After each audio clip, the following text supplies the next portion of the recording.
Voilà, je viens faire un témoignage. Je ne suis pas une intellectuelle ni une philosophe, je suis une menseuse qui a exploré la question de la foi, la spiritualisation de l'art, de la matière. Je pourrais dire peut-être presque toute ma vie en fait. C'est une question prioritaire, un axe prioritaire dans ma vie. Et donc, aujourd'hui, je viens vous parler de mouvements resacralisés. Donc, on va voir ensemble un peu ce que ça signifie déjà qu'un mouvement sacré. C'est quoi la danse sacrée? Pourquoi au XXIe siècle est-ce que c'est important? Et qu'est-ce que le rapport de la danse sacrée peut être dans la Bible également? Donc, Saint Augustin disait chanter, c'est prier 2 fois. Et bah, peut-être que la danse, c'est de prier 3 fois. Voilà, peut-être que danser et de prier en même temps, c'est encore plus de louanges. Donc pour parler de XXIe siècle, je pense que c'est bien de faire un peu un état des lieux de la situation actuelle, sociétale, environnementale et culturelle. Environnementale, celle d'un homme qui est en concrète scission avec son environnement, dans une absorption complète d'une ère du digital où en fait on est 90% du temps devant des écrans en plus d'être sédentaire dans nos vies. Culturel, là où la quête du beau, de la vérité et de transcendance, d'harmonie ne sont plus tant des préoccupations actuelles. On passe beaucoup, même l'art en fait se vend énormément, c'est devenu un marché de l'art. Et puis la société, qu'est-ce qu'il en est surtout de ces personnes qui sont dans vraiment une dégradation en fait de leur psyché, qui s'isolent et qui s'isolent d'autant plus avec des IA, qui trouvent du réconfort maintenant dans des IA. Leur psy, c'est en fait leur IA, leur meilleur ami, c'est leur IA. Donc on perd vraiment aussi une connexion avec ce qui est de la réalité qui nous entoure. Et que la danse vient réunir en tout ça. Donc, en réaction à cela, ce que j'appelle la resacralisation du mouvement et de la danse, c'est une ode du vivant, de la présence. C'est une contemplation des réalités métaphysiques qui sont en fait bien réelles et immanentes à notre réalité terrestre. C'est également une critique de la méthode du faire pour faire. Ce faire pour faire qui est une conséquence directe du postmodernisme, entraînant une perte de sens et un déséquilibre réel entre essence et finalité, entre les substances psychiques, physiques et spirituelles qui font partie de l'homme, qui sont l'homme en fait. Sachant qu'en plus de cela, si on doit faire cette constatation de l'être humain actuel, c'est sa transition vers le transhumanisme. On ne va pas se le cacher que voilà, c'est une préoccupation qui nous dépasse actuellement. L'IA, ce n'est plus seulement ce qui va être intégré dans nos télés, dans nos smartphones, mais c'est ce qu'on va bientôt nous proposer sur le marché en tant que l'être humain évolué d'un plan neuro-AI. Et comment est-ce qu'on va, le terme scientifique recompute de consciousness, donc en fait comment est-ce qu'on va recréer la conscience humaine et la merger en fait, la fusionner avec l'IA. Donc tout cela entraîne une scission concrète, d'ailleurs renforce le dualisme et le divorce métaphysique. Moi personnellement dans la danse, je m'engage à repousser au plus possible, justement avec cette danse spirituelle. Ce qu'on est en train de vivre, c'est un mépris non seulement de l'âme, mais aussi de la chair.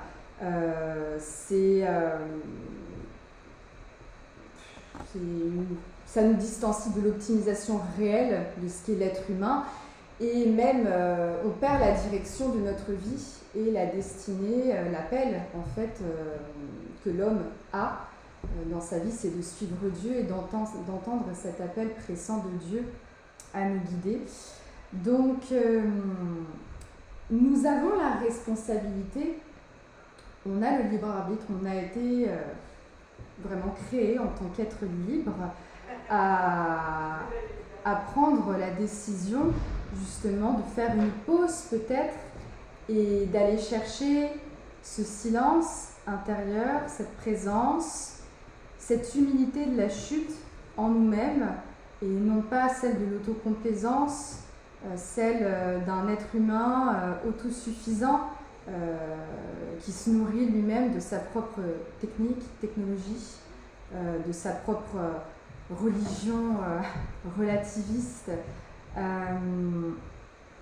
Sans ça, l'homme autocréateur perd en fait sa dignité profonde.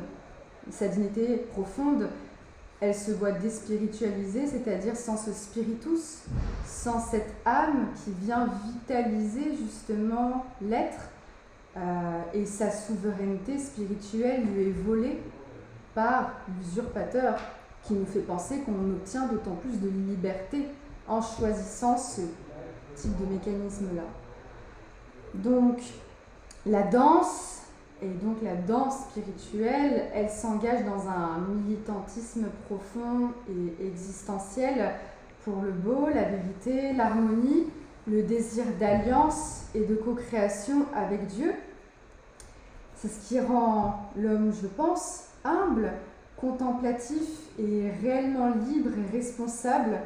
Cette danse-là, c'est celle qui nous invite à nous connaître nous-mêmes davantage et à être au service des autres et aussi au service de Dieu. Donc, comment est-ce que dans cette gesture, on peut dire au Seigneur, je te fais offrande de mon geste vivant. Non pas en tant que tel, nous sommes des Jésus, c'est pas ça, mais comment est-ce que de notre vivant, tout notre corps, toute notre existence et notre création artistique en symbiose avec cette transcendance peut réellement devenir le cadeau d'une profonde expression de gratitude, voilà, envers le Créateur. Donc je lirai pour cela une petite définition de la danse que j'ai fait, qui pour moi est une philosophie du vivant interactive qui a un lien étroit avec l'existence, qui interroge l'être et l'environnement constamment dans lequel elle se donne, qui fait passer une interprétation subjective de la vie, chose indispensable d'ailleurs pour comprendre ce qu'elle est réelle. Sinon on parle de totalitarisme, c'est d'ailleurs je pense ce qui nous pend un peu au nez en fait. La danse, c'est une manifestation physique d'un corps en mouvement, rythmé par la musique ou non. D'ailleurs on peut avoir une musique interne à nous-mêmes, tournant, marchant, chutant, piétinant, élancé dans cet espace hors de lui.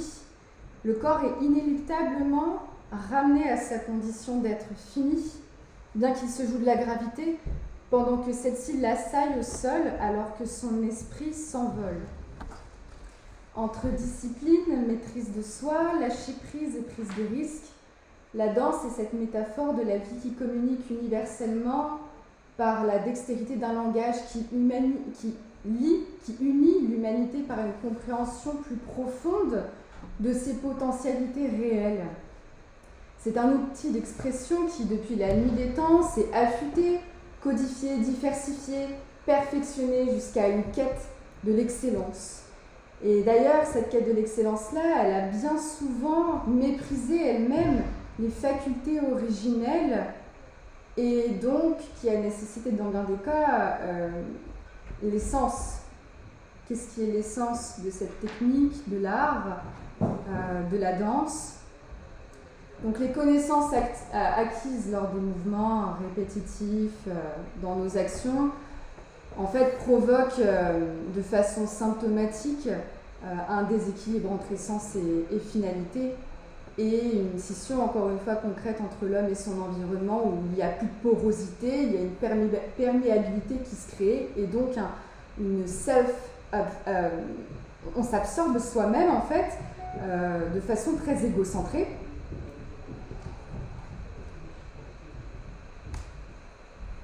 Ce qui nous distancie des choses en elles-mêmes. Et donc, cette reliance à la phénoménologie que je vais créer ce soir, qui pour moi est une porte directe d'accès, en fait, une voie directe d'accès, comme Edith Stein le disait, au toucher du réel, de la vérité et même de la présence de Dieu. Ce qui nécessite donc une rééducation de l'attention, du regard interne vers la présence, à ce qu'il y a de plus imperceptible en nous. Ce qui, du coup, nous demande une expérience interne et qui, après, va élargir cette expérience autant du dedans que du dehors. Et ça invite donc à une adhérence de l'invisible au visible. Et cet invisible qui se tend, c'est d'ailleurs l'étymologie du mot danse. Jean-Paul II disait dans la théologie du corps, dans la catéchèse 19, je cite, « Le corps, et seulement lui, est capable de rendre visible ce qui est invisible, le spirituel et le divin. Il a été créé pour transférer dans la réalité visible du monde le mystère invisible caché de toute éternité en Dieu et en être ainsi le signe. Et c'est bien parce que la religion de l'incarnation par excellence est le christianisme que je fais cette relation directe entre la danse et le corps du Christ, au sens de Corpus Christi, parce que la danse est une voie, en tout cas pour moi, de communion avec Dieu et de prière aussi avec la Sainte Trinité et l'ensemble du corps céleste qui est au-dessus de nous et qui prend soin de nous. Dans les références chrétiennes, la danse n'a pas toujours eu de très bons échos, notamment celle de la fille d'Hérodiade, Salomé, qui en fait a été l'instrument de la mise à mort de Jean le Baptiste. Donc en fait la danse ici, elle découvre finalement toute la stratégie, toute l'instrumentalisation et la manipulation finalement derrière le médium. Et comment le médium, qui de base, tel, je ne sais pas, les arts plastiques pourraient rendre honneur au créateur, en fait se voit être complètement détourné de sa finalité. Donc ici, dans cette danse, il y a un égarement de l'âme au profit de la chair et la contemplation est transformée par une consommation du regard. Ce n'est plus le corps en tant que temple qui abrite la prière, mais en fait le corps devient un lieu d'érotisation et de séduction. L'intention précède toujours la finalité de l'action. Alors il nous faut discerner réellement en Esprit Saint ce qui est bon et ce qui ne l'est pas, et ne pas jeter le bébé avec l'eau du bain. Car même dans l'Église, le mal cherche à s'infiltrer. Et en fait, finalement, partout où il y a de la lumière, le mal cherchera à s'infiltrer. Donc c'est toujours de cette façon-là que ça fonctionne. Donc la danse sacrilège, d'accord, mais il n'y a pas que ça en fait. D'ailleurs, dans la Bible, la danse, c'est aussi celle de la mer Rouge, de la célébration, de la libération, de la mémoire, de la prophétesse Myriam, qui dit « Prenez vos tambourins, chantez, dansez, louez-le, soyez dans une célébration, dans une félicité de ce phénomène vivant, rendez grâce. » Et ce qui réunit d'ailleurs le peuple ensemble, c'est celle aussi du cantique de Déborah dans Juges 5, et également celle de David qui danse devant l'arche de l'Alliance. Donc la danse, c'est beaucoup de choses, beaucoup finalement de prosternation aussi devant Dieu, de rendre grâce. Sans forcément m'étendre sur une théologie de la danse, parce que ce n'est pas l'objet réel de la conférence. Mais ici, j'aimerais parler aussi de la relation au monde actuel et voir ce qu'elle peut être, en fait, dans son contemporain. Pour cela, il faut exclure ce qu'elle n'est pas. Alors, souvent quand on entend danse, on pense festivité, spectacle, divertissement, abus d'ailleurs, un peu par le Bacchus, la fête du vin, les plaisirs, le côté charnel. Bon, après, tout cet aspect culturel de la danse et des spectacles, c'est très bien, et je pense même que c'est indispensable à l'équilibre d'une société. D'ailleurs, on peut voir les sociétés dans lesquelles il n'y a pas de spectacle et que surtout un corps ne doit pas bouger, ne doit pas être vu. On voit bien le côté extrémiste que ça prend, et je pense qu'on ne veut absolument pas en arriver là. D'ailleurs, dans la danse sociale, sans parler forcément de danse spirituelle, les danses sociales peuvent créer aussi le phénomène d'empathie kinesthésique, et qui, lui, d'ailleurs, est phénoménologique et vient créer au sein d'une personne ce care, ce soin et cet élan de charité et de connexion, sans même forcément parler de religion ou de Dieu. Mais je pense par contre que, sans vouloir trop m'avancer, mais que c'est un peu ce que Jésus nous a aussi partagé comme valeur, c'est de nous réunir et c'est de savoir créer du lien et de composer avec l'altérité qui nous entoure.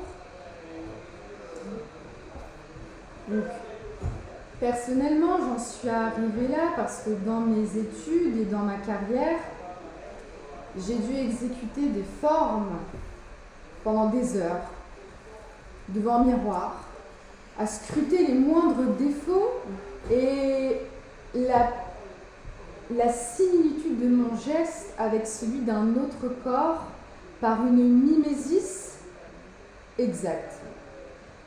En fait, ça j'en parlerai plus tard, mais cette mimésis-là, elle est unilatérale. Si elle ne fait pas l'œuvre après d'une réflexivité profonde qui vient questionner, d'accord, mais il y a quoi derrière cette effectuation du mouvement? Il n'y a plus que la forme. Donc la forme sans fond, c'est un temple vide, d'ailleurs. Donc, après toutes ces années-là de technicité, de sacrifice, et vraiment je pourrais même dire d'idolâtrie finalement, de la technique, beaucoup de sacrifices au niveau psychologique, social, c'est assez isolant d'être un artiste sportif, de haut niveau. Bon, je me suis demandé, d'accord, mais alors s'il n'y a pas cette profondeur d'être, cet existentialisme dans la chair, et surtout cette spiritualité-là, qui vient fertiliser ma créativité, ma danse est vide. Et donc, à partir d'un moment, j'ai fini par ne plus du tout trouver de sens à ce que je faisais. J'avais commencé à danser dans une compagnie en Islande, compagnie nationale, et puis c'était vraiment la position espérée. Et je me suis dit, ça y est, je me suis enfin là, je suis sur le point vraiment de décrocher ce que je me suis toujours battue pour, quoi. Et arrivé sur place, je me dis, c'est donc ça, c'est pour ça que j'ai fait tous ces sacrifices-là. Il va falloir tout revoir. Et ça a été une sacrée désillusion. Donc, mon désir de m'émanciper de la technique s'est très vite manifesté. Et mon appel, en fait, pour le ciel et Dieu a surpassé toute cette compétition et cette perpétuel effort à décrocher les contrats d'audition, à courir partout, à vraiment être exposé et montrer les facultés physiques, artistiques. Voilà. Après, c'est un choix personnel. Je ne dis pas il faut tout pour faire un monde. Non. Moi, c'est c'est mon bout de chemin à moi. Donc, arrivé au moment de commencer un petit peu ma recherche artistique, j'ai pas mal été on va dire, Alors, j'ai pas vraiment été d'accord avec la pensée moderniste ni postmoderniste, et on m'a un petit peu forcé à étudier le No Manifesto d'Yvonne Rainer. Pour ceux qui ne connaissent pas, c'est une chorégraphe postmoderne qui dit non à la transcendance, non au beau, voilà. Donc en fait, une épuration totale de la danse pour essayer de retrouver ce qu'est l'essence de la danse, sans tout cet artifice-là, voilà. Et ben, pour moi, la danse pure, c'est pas ça en fait. On ne trouve pas l'essence de la danse de cette façon-là. On s'émancipe de la technique d'une toute autre façon, c'est-à-dire par intériorité réflexive. Celui d'une conscience qui s'observe elle-même en tant que substance cognitive. Une conscience, comme dit Husserl, d'un témoin insaisissable qui se veut dans l'instantanéité de ce qu'elle est. Et le fait de re-questionner constamment la technique et d'où provient cette technique et l'origine des phénomènes et ce qui se cache derrière ces phénomènes. Et la façon dont ces mouvements-là et ces phénomènes apparaissent. Donc, ce qui m'a amené ensuite à une phénoménologie incarnée, qui s'est amorcée dans une pratique méditative de la danse. Et quand je parle de méditation, je ne parle pas tant autant au sens oriental de méditer les chakras, essayer de vous unir avec la source transcendantale, etc., ou d'être dans un flottement, dans un quasi-nombrilisme du bien-être, de se détacher de tout. Mais c'est plutôt au sens introspectif, d'aller toujours plus loin en confins, derrière la perception, d'aller derrière, en fait, de voir ce qui la précède et peut-être de cerner le mouvement prémoteur, le mouvement énergétique qui du coup met en mouvement cette conscience, qui peut-être après va mettre en mouvement l'énergie de mon corps, mais qui n'est pas encore visible dans mes mouvements. Donc c'est un peu le système de poupée russe. Et comment ne pas rendre compte, quand on fait ce mouvement d'intériorisation en soi, comment ne pas rendre compte de l'immanence de Dieu qui est lui-même au sein du corps, qui le gouverne, le guide et qui l'a créé, tout simplement, de l'intérieur vers l'extérieur, du fini vers l'infini, du dehors au dedans. Donc en cela, la phénoménologie, pour peut-être que certaines personnes ne sont pas vraiment familières avec ce terme, ça vient de phénomène et logos, donc le fait de mettre en mots, en termes, et d'étudier l'expérience vécue de la conscience, aussi la façon dont se façonne en fait l'expérience vécue dans la chair, et d'abandonner une attitude naturelle, celle dont je parlais tout à l'heure, de l'être en fait qui constamment est un petit peu absorbé par son environnement sans jamais réellement pouvoir vivre consciemment en présence par mouvement réflexif.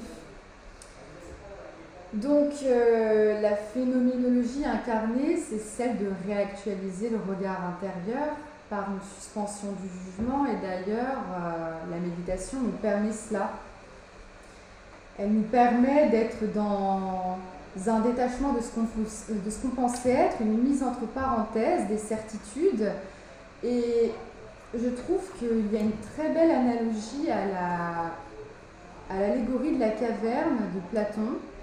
Mais alors, dans ce cas-là, Husserl, Edmond Husserl, qui est le fondateur de la phénoménologie, va d'ailleurs plus loin que cette allégorie-là, parce que le problème, c'est pas tant l'illusion des ombres qui nous trompe, mais c'est surtout de ne pas questionner pourquoi les ombres nous apparaissent telles qu'elles sont. Et ce qui nous invite après à comprendre que cette lumière-là, elle n'est pas tant dans le monde des idées, elle n'est pas tant transcendante à nous, mais en fait, elle est à l'intérieur de nous aussi. Et c'est une réminiscence qu'il nous convient d'investiguer par un questionnement perpétuel des choses en elles-mêmes, donc de façon immanente et transcendante. Et en parlant de cette lumière qu'il y a en nous et dans cette caverne, dans ces cas-là, moi, j'aime bien la lier avec cette empreinte que Dieu a déposée en nous, cette lumière au fond de notre âme, cette signature dans sa création. Donc, l'attitude phénoménologique dans la danse, dans le processus de la danse, et pourquoi est-ce qu'elle est liée à la resacralisation du mouvement, c'est de passer d'un je sais, je veux et j'attends de l'ego contrôlant qui pense maîtriser son environnement et d'ailleurs se maîtriser lui-même à un je ressens, je recherche et j'accueille qui nous permet plus d'humilité, plus de disponibilité et d'accueil, et donc d'accueil à Dieu, d'accueillir Dieu, de le laisser se rendre présent, parce qu'en fait, il ne tient qu'à nous de se mettre dans la disposition d'être dans cette présence pour le ressentir. Et en cela, c'est une fin du dualisme, de cette illusion de la dualité qui sépare le visible et l'invisible, l'immanent et le transcendant, l'infini et le fini.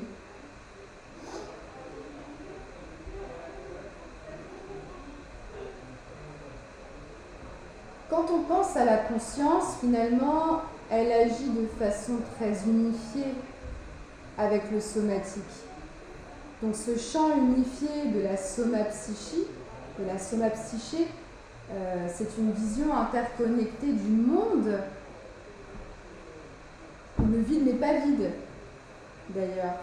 Et ce qui me pousse peut-être à penser que là, en face de moi, il y a un vide, ce n'est autre que dû à mon spectre, au spectre de mon œil humain qui ne peut pas discerner que le vide est en fait composé de particules et que la matière, elle s'agence par ce système d'attraction qui crée la matière, certes, mais le vide, il est tout aussi habité par le corps, et c'est d'ailleurs le corps qui va créer cet espace-là.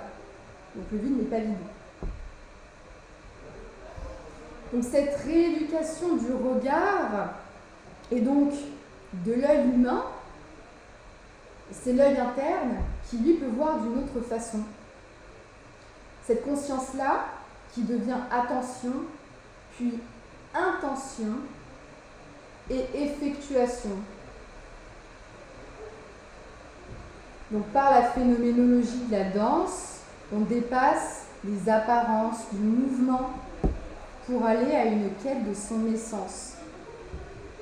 Et l'intentionnalité, qui est d'ailleurs fondamentale à la phénoménologie, elle permet vraiment de vivre ce processus de manière authentique qui ensuite nous déverse petit à petit dans une concrétisation du mouvement dansé qui, après, par cette intention, est consacré. Donc tout vient de l'intention. C'est pareil, une danse sacrée, c'est pas forcément celle qui a l'air d'être plus dans la louange, dans la forme. Tiens, ça ressemble à la danse spirituelle, parce que, voilà, c'est beau, ça vole, c'est fluide.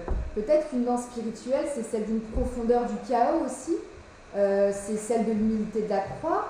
C'est pas toujours papillon, paillettes, c'est pas ça la spiritualité en fait. C'est de descendre dans les profondeurs et de savoir se relever pour pouvoir remonter en haut. Donc par rapport à Edith Stein, qui est une très belle référence et qui a été une très belle découverte pour moi parce qu'il y a eu ce chemin en elle, vraiment d'intuition de Dieu au travers de la phénoménologie. Je ne la connaissais pas du tout avant cet été. Et donc elle était juive avant de se convertir et même de devenir carmélite en fait.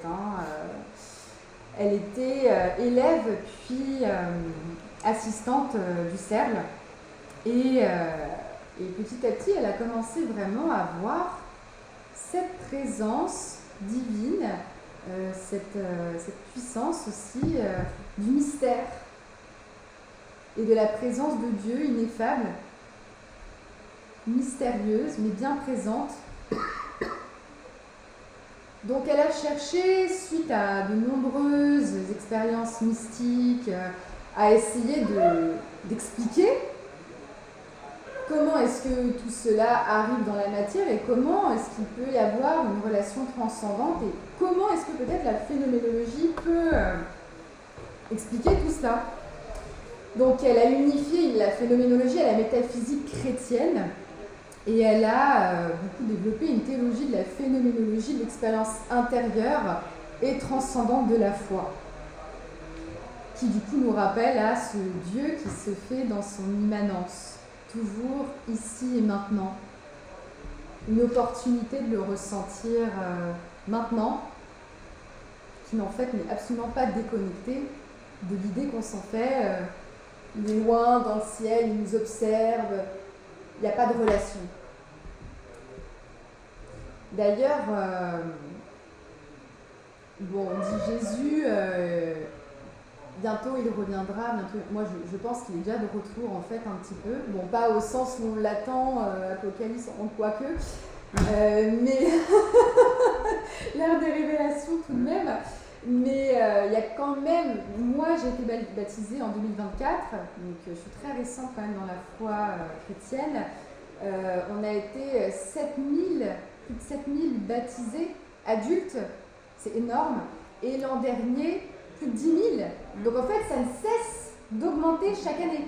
Donc si moi, je ne sais pas vous, mais on dirait quand même bien un retour un petit peu de la foi chrétienne au sein des cœurs de personnes qui n'avaient aucun éveil à la foi, disons merci à la laïcité de notre pays, mais comme quoi, quand Dieu veut, Dieu peut. Voilà. Il y a 10 000 adultes et 7 400 adolescents. 10 000 adultes. Ouais, c'est ça, plus de 10 000 adultes. Et donc cette année, on verra combien ils seront. Et donc pour parler de présence, cette présence de Dieu, il faut donc nous mettre en présence nous-mêmes. Et quel est le plus petit mouvement qui soit dans la simplicité absolue de notre être, dans toutes nos actions quotidiennes? C'est bien la présence en fait. Il n'y a rien de plus simple que ça et pourtant c'est ce qui nous échappe constamment. On se dérobe constamment à nous-mêmes. D'ailleurs, c'est ce qu'on appelle un petit peu l'économie de la rareté. Peut-être même que la monnaie la plus chère, la plus rare, c'est la présence, c'est le temps qu'on a à s'accorder les uns aux autres. Alors, cette capacité d'être ici et maintenant, dans le fugitif, l'insaisissable, c'est de réactualiser constamment cette aptitude à être dans le présent, d'être dans un présentisme constamment réactualisé, et peut-être même que cette aptitude à réactualiser constamment notre conscience à être dans l'ici et maintenant nous détache du passé, nous détache du futur et nous fait toucher du bout du doigt, nous fait effleurer éventuellement ce qu'est l'éternité.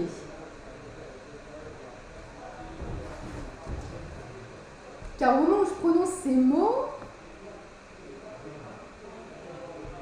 ils font déjà partie du passé en fait. Tout ce que j'ai, c'est ce qui m'échappe constamment. Et comment est-ce que je réinvestis ça? Et si je le réinvestis constamment, et peut-être que c'est ça l'éternité en fait. Donc il faut synchroniser de façon intentionnelle notre capacité à être dans le présent, dans un éternel présent. D'ailleurs, dans cette méditation dont je parlais, en fait, Donc c'est pas celle qui s'échappe à elle-même, cette méditation qui se perd un petit peu, qui se détache, mais c'est une méditation qui prépare à une oraison. Et l'oraison, si ce n'est pas la présence pure et absolue de contemplation envers Dieu et d'offre totale de l'être, qu'est-ce que c'est alors, si c'est pas ça, l'oraison?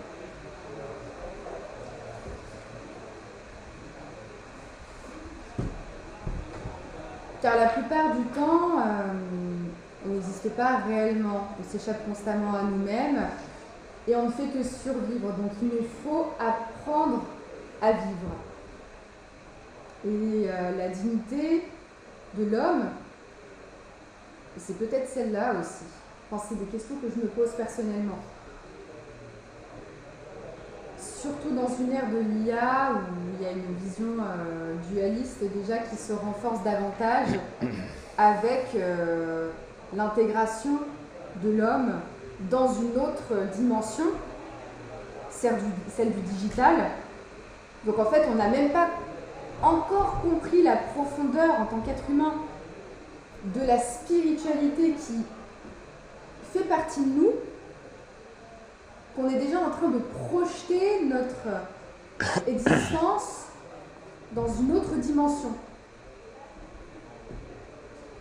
Et à l'inverse de ça, la danse, et ce qu'est la danse sacrée ou resacralisée, c'est une réappartenance au monde, à la nature, au cosmos, une réintégration en fait de l'homme dans le plan et dans le système de Dieu, dans son environnement.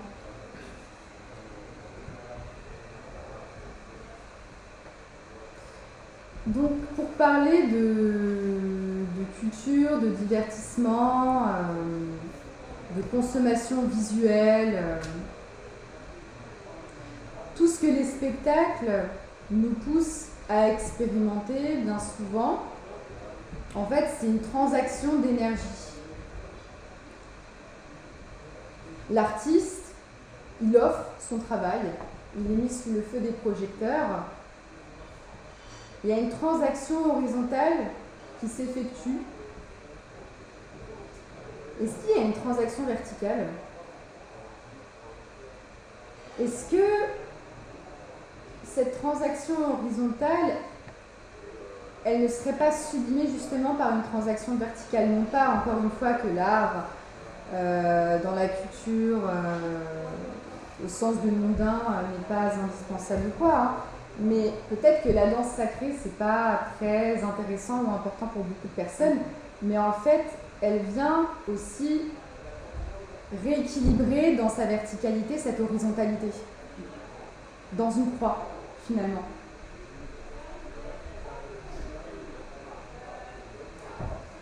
Donc on n'est plus seulement dans une connexion peut-être de « je suis le jeu identitaire qui donne à l'autre », et peut-être même que certains artistes aiment bien un petit peu gonfler leur ego, regardez-moi, je suis fabuleux, les feux des projecteurs sont sur moi, et puis donc l'énergie lui revient, mais l'offrande concrète de donner au ciel et pas forcément d'attendre de recevoir en retour en fait.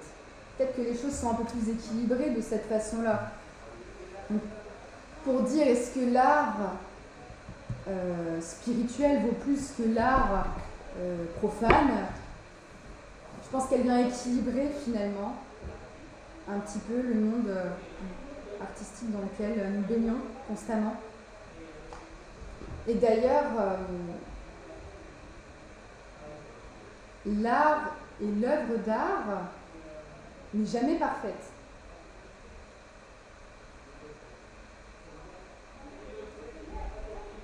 Est-ce que l'art spiritualisé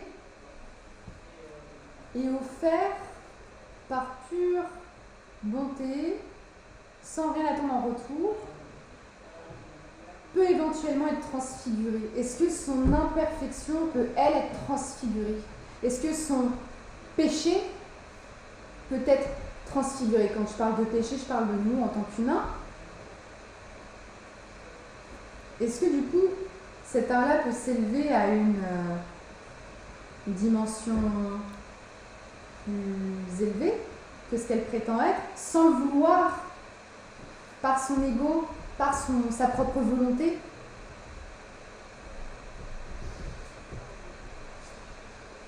Pour parler de la danse transcendantale, qui du coup est un petit peu la pratique de danse et tout ce que je viens en fait de parler vis-à-vis de la technique, de l'offrande, de soi, de cette verticalité, de cette horizontalité-là. C'est une reliance justement de la terre au ciel, et c'est de savoir partager entre nous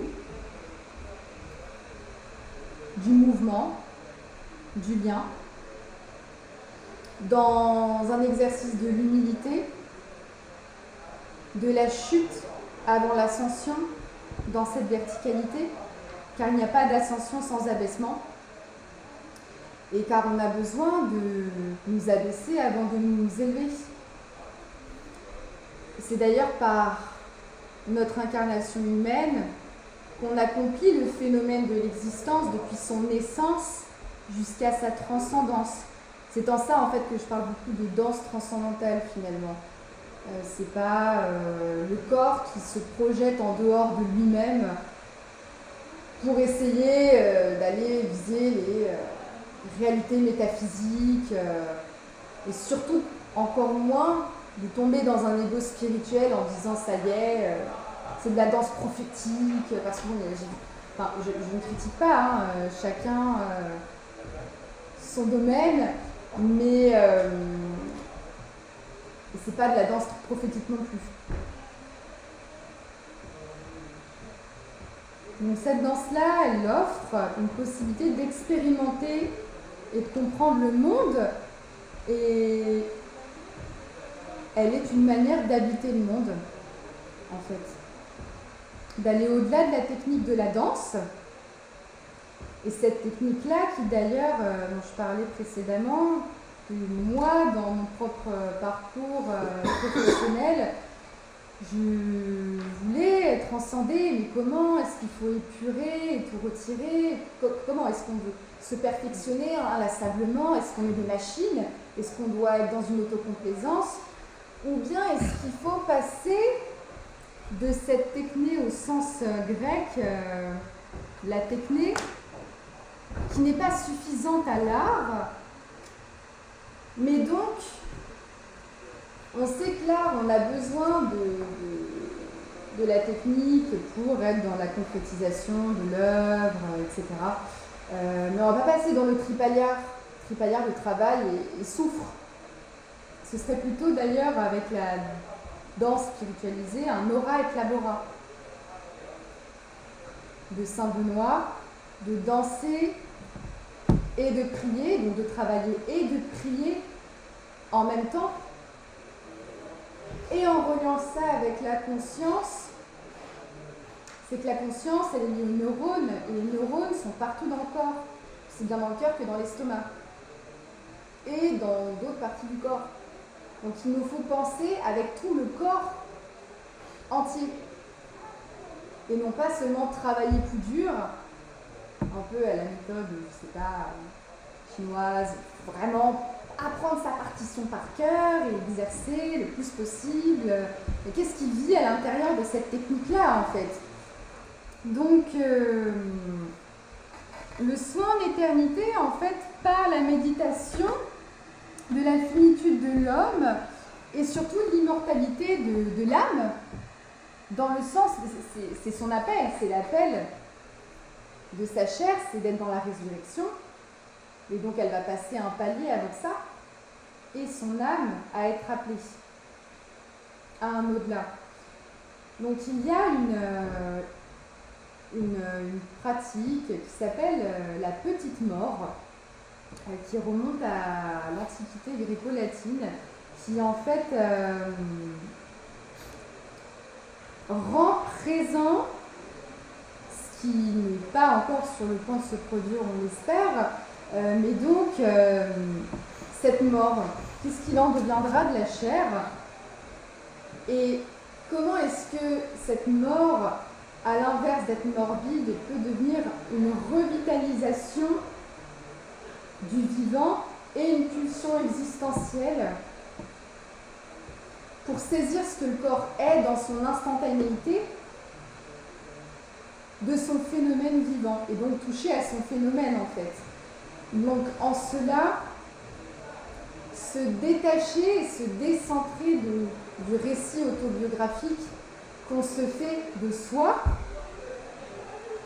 et de déplacer notre regard égotique du je vers le suis, le je qui fait partie du passé et le suis qui fait partie du présent, et de saisir en soi cette présence qui en fait n'est pas la mienne, et qui est celle d'un tout autre, qui est celle qui me fait réappartenir au grand tout, qui est celle de Yahvé. Parce que, si je peux me permettre, dans l'Exode, celui qui est ou qui fait être, c'est Yahvé, c'est le Créateur. Il est dans un perpétuel présentisme, il est éternel, le commencement, la fin, l'alpha et l'oméga, en même temps. Il est cette unité totale, cet absolutisme de la présence. Donc en se distanciant de nous, de notre récit personnel, on peut retrouver notre identité en Christ et faire une pleine communion aussi avec notre Créateur dans l'abandon de soi pour renaître à soi-même à chaque instant, à chaque seconde que la vie nous offre constamment. Donc, cet éternel présent se finit, cet infini, plutôt qu'un divorce métaphysique, j'aime beaucoup l'appeler manifeste métaphysique. En fait, cette idée que la nature, le cosmos, l'infiniment grand et l'infiniment petit sont tout à fait imbriqués en moi, en vous, et que tout s'exerce par une parfaite réciprocité.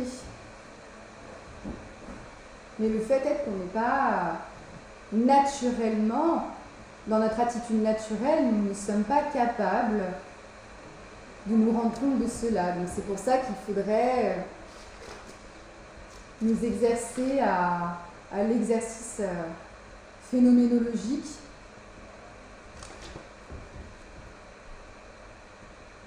car tout est conjointement lié dans une symbiose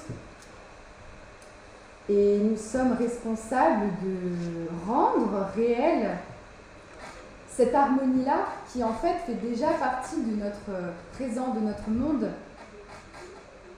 pour réappartenir à la totalité cosmique que nous sommes appelés à appartenir.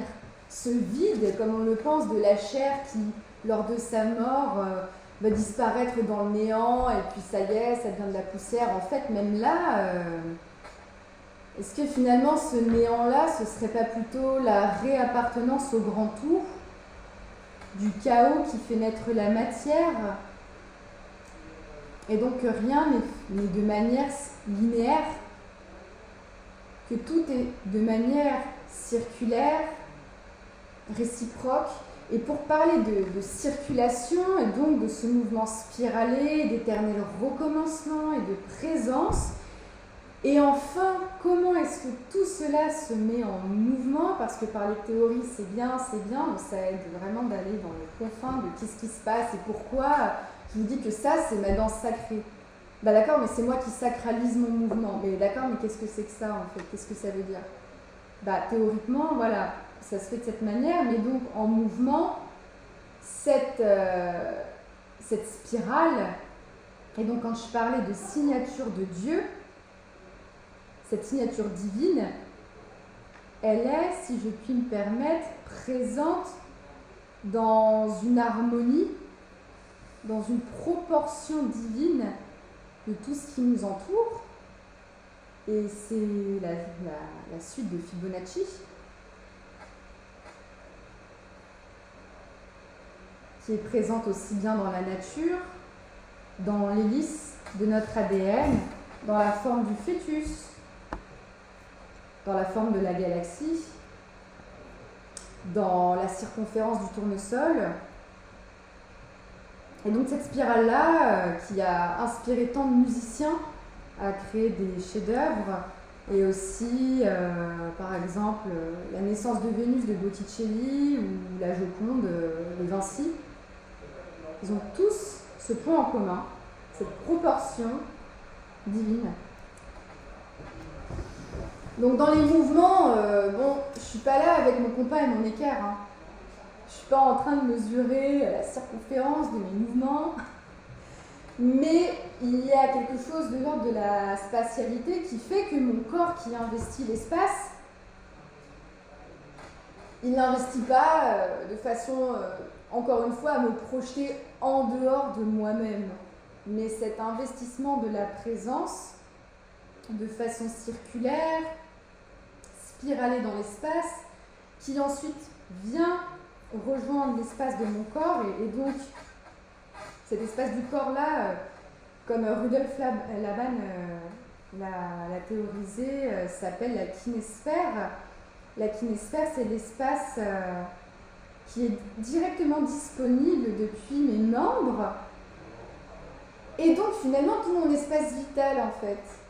Et lors de mes mouvements, quand je crée par mes membres ces spirales-là qui viennent activer des circuits énergétiques dans mon corps et qui viennent aussi peut-être invoquer le ciel, hein, comme on voit quand on fait la prière du Notre Père, on lève les mains. Quand on fait le signe de la croix du Père au centre du front, la conscience, du Fils au cœur et du Saint-Esprit qui circule dans l'horizontalité. En fait,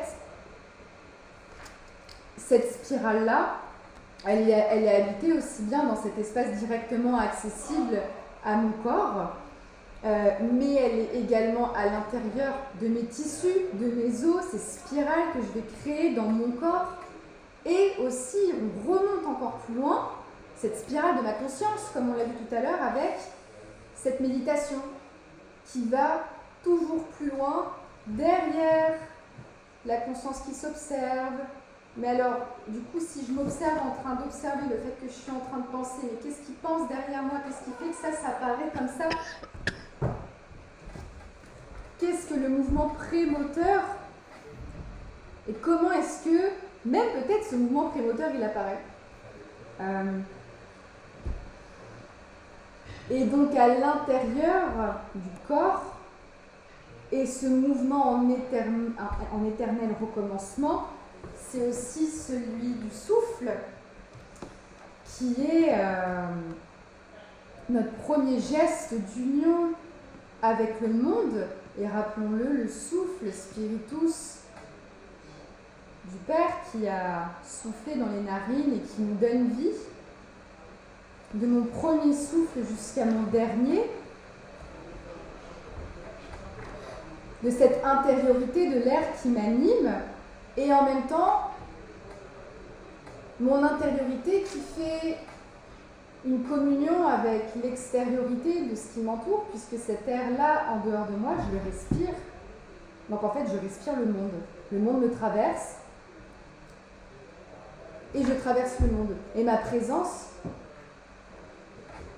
elle n'est pas tant dans le temps ni dans l'espace, elle ne fait que les traverser également.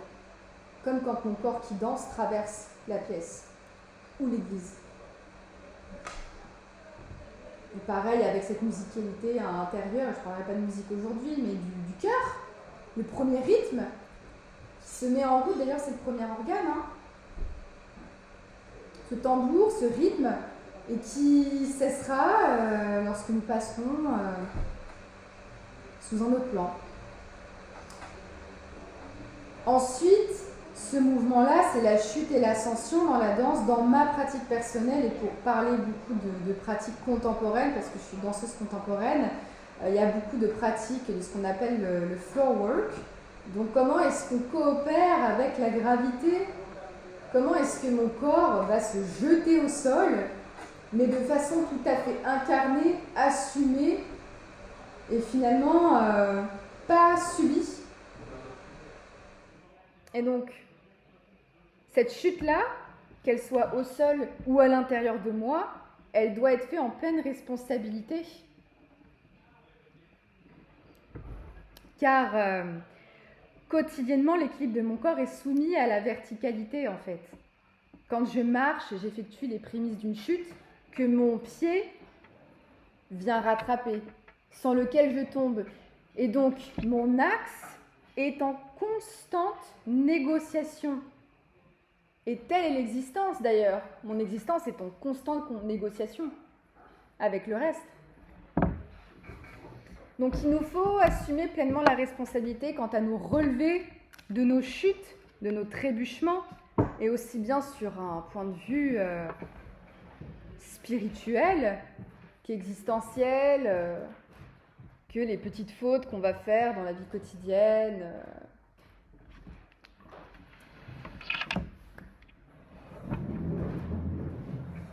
L'ordinateur s'est éteint. Ah. J'ai pas fait attention. D'accord. J'en étais où? La chute à l'attention aussi bien charnelle que spirituelle. Voilà. J'espère que je parle pas un peu trop comme ça. Je suis désolée, c'est un peu décousu.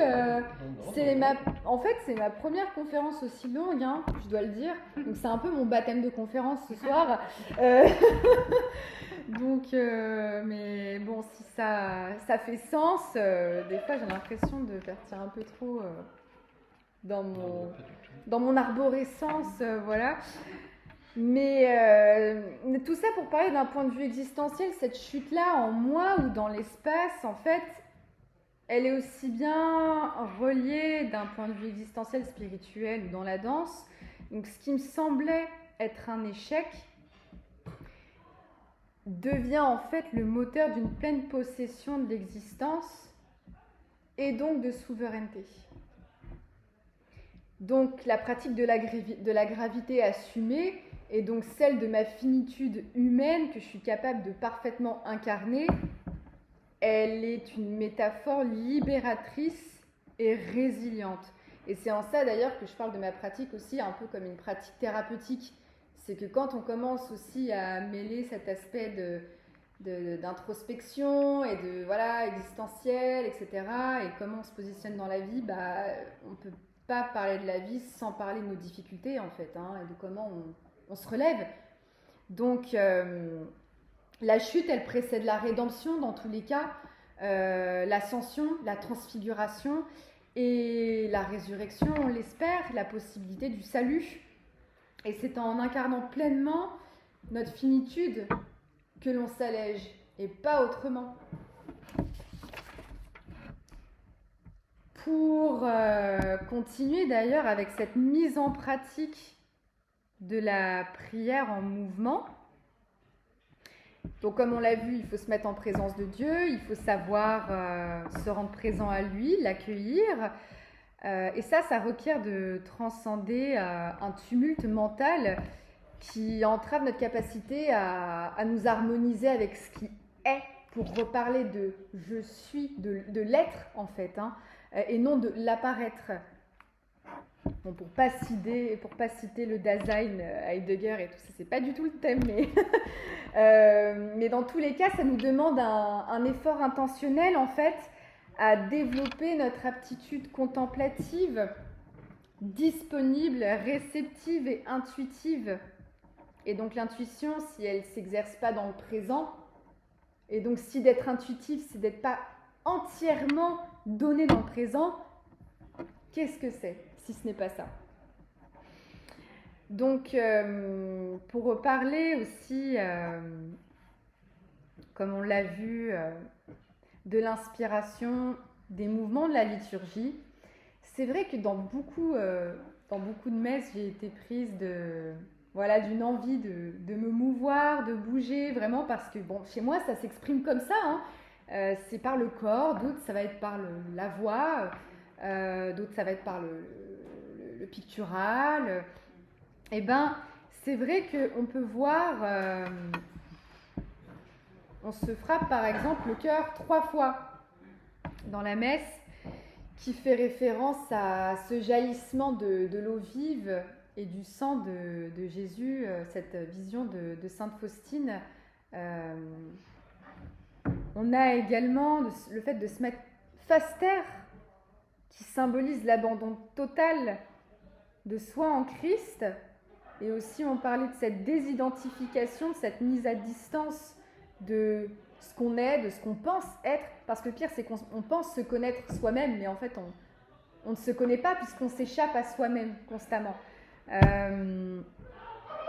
Donc voilà, toutes ces choses-là, elles peuvent aussi vraiment inspirer la danse spirituelle, de ce qu'on appelle la danse sacralisée. En plus de ça, si on doit parler d'une codification, d'une chorégraphie, peut y avoir, on va dire, des inspirations clairement aussi de la liturgie qu'on vit quotidiennement. Donc cette danse, elle a le potentiel, la danse dont je vous parle, de réunir une spiritualité incarnée qui se caractérise par la verticalité du lien avec Dieu et nous autres, mais aussi dans notre horizontalité. Et d'ailleurs, la colonne vertébrale, et donc cette verticalité-là, ces 33 vertèbres au nombre des 33 années de Jésus, sans cette colonne-là, comment est-ce que mes membres, comment est-ce que l'horizontalité de la croix peut s'épanouir si je n'ai pas cet axe? Si dans ma vie quotidienne, je performe des actes qui semblent relever de la louange, mais qui ne sont pas profondément incarnés et vécus, en fait, encore là, je passe un peu dans une forme sans fond, finalement dans un rigorisme, dans un limite pharisianisme, si je puis me permettre, sans réellement faire ce retour en soi, ce retour aux choses, à la chose elle-même, à laquelle la phénoménologie, l'abandon de l'attitude naturelle nous invite. Donc, cette danse-là, elle peut se faire dans un studio, elle peut se faire dans la nature, puisqu'on l'a vu, hein, reparticipation, réintégration du vivant dans son environnement, dans la création de Dieu, la nature, mais aussi dans l'église, pourquoi pas, c'est quand même un lieu sacré. Alors je ne parle pas du tout de mettre de la danse dans les messes. Ça m'est arrivé de danser à une messe pour mon anniversaire, alors c'est vraiment quand même une grâce, ça c'est extraordinaire, une messe dans une campagne. Un très beau cadeau pour mon propre anniversaire, c'était sublime. Mais je ne parle pas forcément de mettre la danse dans la messe, pas du tout. Mais par exemple, ça peut être d'ouvrir des veillées de prière dans des églises, pourquoi pas, ou dans des annexes, par du mouvement, et justement pas celui d'un artiste qui dit tiens, allez, je vous partage, regardez-moi. Mais non, je vous invite à une expérience immersive. Et d'ailleurs, cette expérience immersive-là, elle est offerte par ce processus phénoménologique et subjectif qui fait que chacun peut se ressentir la possibilité d'exprimer sa propre foi et de ressentir en fait cette propre connexion aussi avec ce qu'est le sacré intérieurement dans ce qui nous est proposé de vivre collectivement. Donc c'est à la fois bien sûr introspectif, mais aussi collectif comme voyage. Et donc nous avons eu la chance, avec un groupe qui s'appelle Danse et Chrétienté, de Danse et Spiritualité, qui est une branche du Conseil international de la danse, partenaire officiel de l'UNESCO. de créer ce projet, en fait, de danser Marie, danser la femme pour l'Assomption en 2024. Donc on a fait plusieurs ouvertures comme ça de veillées mariales où on a pu partager, pas dire spectacle spirituel, parce que comme je vous disais tout à l'heure, c'est pas vraiment de ça. Le mot spectacle, en fait, il est un peu erroné dans ce sens-là, mais vraiment d'un partage spirituel, artistique, pour justement permettre d'ouvrir cet état contemplatif autant en soi que dans les autres, et à la fin de relier les gens entre eux. Donc c'est très bien, on a pu partager des chants byzantins, être dans une procession, même faire une aspersion, être dans une louange, aussi bien de la félicité que dans le Stabat Mater, à chanter Pergolèse et être dans une, quand on parle de gravité, bon là très clairement la gravité au pied de la croix, voilà, de chanter des chants grégoriens, aussi d'Hildegarde, donc c'était assez transversal. Et par la suite, d'inviter les fidèles, les croyants, justement à composer avec nous, en fait, dans ce réel. Et donc, c'est assez impressionnant quand même de pouvoir voir les cœurs qui s'ouvrent à ce point-là. Et comme c'est beau, en fait, de se réunir ensemble pour recréer ce lien-là. Donc maintenant, comment on fait danser des gens qui ne dansent pas? Déjà, ça, en général, c'est difficile. Peut-être même comment on fait danser des gens qui ont un certain âge et qui ne dansent plus du tout, ou qui ne peuvent pas danser, qui sont en fauteuil roulant, clairement. Et comment, encore plus de ça, on va faire danser des gens qui sont dans une église où ils ont l'habitude de rester un petit peu pudiques. Et comment on approche la danse sacrée? Tout de suite, ça fait un peu peur. Moi, il m'a fallu 2 ans et demi pour pouvoir parler de ça comme ça, et pour faire la paix, en fait. Avec, ah oui, mais je suis danseuse, mais maintenant, je deviens pudique. Est-ce que mon mouvement a la légitimité de se dire qu'il est sacré, qu'il a le droit d'être sacralisé? Est-ce que ce que je suis en train de faire a réellement une place et une légitimité d'être et d'exister? Est-ce que la Bible, justement, elle condamne pas ça? Enfin bon, voilà. Et donc, voilà, comment on fait danser des gens qui ne dansent pas? Et bien, encore une fois, là, l'intentionnalité, ça, c'est un peu le seul recours salvateur qu'on puisse avoir. Parce que quand on ne peut pas se cacher derrière la technique, et ben, tout ce qui reste, c'est le processus. C'est de vivre authentiquement. Et de ne pas passer derrière une réflexion intellectualisée du mouvement. Voilà, là, il faut que je copie la forme qui est en face de moi, il faut que je passe dans une mimésis de l'ordre du faire pour faire, encore une fois. Mais je vais investiguer par mouvement réflexif, en fait, et bidirectionnel, du coup, réciproque, entre A et B, ce que ça crée en moi. Et l'espace des possibles que ça ouvre en moi, l'espace de liberté que ça ouvre, subjectif. Donc encore une fois, il faut penser avec tout notre corps, danser avec tout notre corps. Donc c'est un très beau projet qu'on a pu mener à bien. Et c'est vrai que je pense qu'il y a un peu cette nécessité-là, en fait,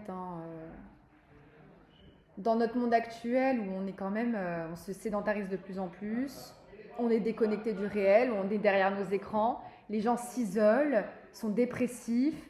Ça pourrait être tellement plus simple que ça, et tellement moins snobinard, en fait.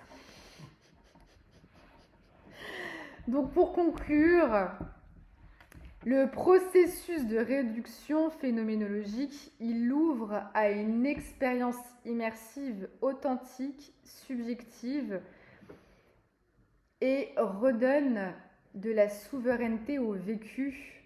Il permet de passer de l'appréhension à la compréhension, du préfixe con, comme, de faire avec, préhension, de saisir.